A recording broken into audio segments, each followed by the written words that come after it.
Firm Characteristics and Bank Internationalization in an Emerging Economy. This article is written by Bipashal Baruah.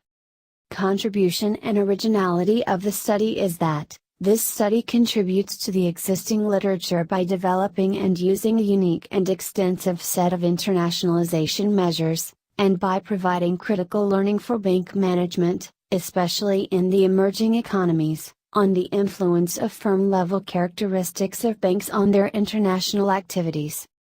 Following the developed economies, banks in the emerging economies also take strategic moves to internationalize in order to expand target market and boost profitability.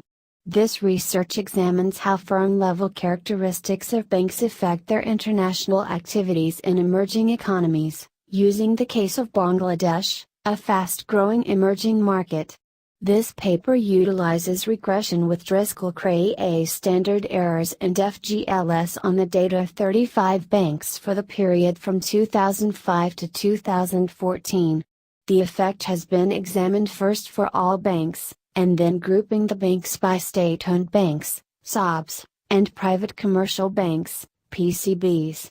Findings suggest that bank size, domestic market coverage, and experience from international operations, by and large, induce banks to expand international activities while banks tend to adopt the strategy to reduce international exposure as they grow older.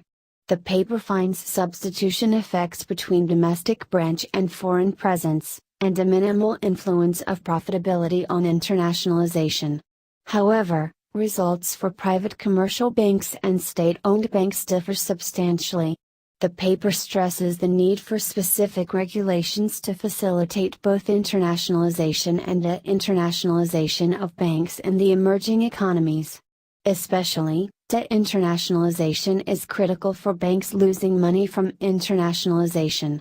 The paper contributes to the literature by using new measures of internationalization moves, being the first examination on Bangladesh, and providing new insights for bank regulation in the emerging economies.